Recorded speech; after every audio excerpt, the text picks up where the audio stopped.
Mesdames et messieurs, bonjour et bienvenue sur Avenir TV. Restez avec nous pour ne rien manquer de l'actualité locale et internationale. Le Parti communiste chinois, PCC, a exprimé ses chaleureuses félicitations au secrétaire général du Parti congolais du travail, Pierre Moussa, pour son renouvellement à la tête de cette formation politique. Ce geste diplomatique souligne les relations étroites et cordiales unissant ces deux grands partis historiques depuis des décennies. Les autorités congolaises ont rappelé à l'ordre en urgence la société Faki Congo pour non-respect des tarifs fixés pour le gaz butane.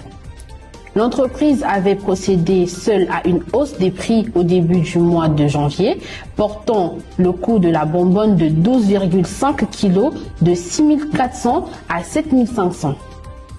Séance tendue à Brazzaville, présidée par Richard Ngola, directeur de l'aval pétrolier. La réunion du 13 janvier a ordonné à Faki de retirer son délai, sa circulation tarifaire et de conformer au prix officiel de 512 francs par kilo pour le consommateur final.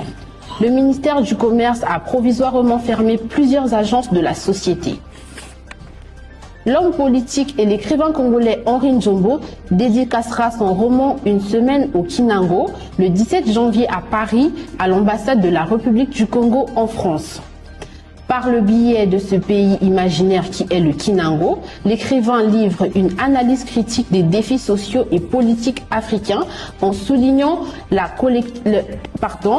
force collective des citoyens contre la corruption et les abus du pouvoir. 9 marins pêcheurs ont été kidnappés ce mercredi lors d'une assaut armée visant un chalutier au large de Libreville. Cet événement s'est déroulé aux eaux gabonaises, près des zones côtières exposées aux actes de piraterie dans le golfe de Guinée. Les Lions de la Teranga du Sénégal ont composté leur billet pour la finale de la CAN 2025 grâce à un succès minimaliste 1-0 face à l'Égypte en demi-finale disputée ce mercredi à Tanger. L'expérimenté Sadio Mané a délivré son équipe d'un coup de génie à la 78e minute, ouvrant la voie à un duel équipe contre le Maroc, le pays hôte, et qui a gagné son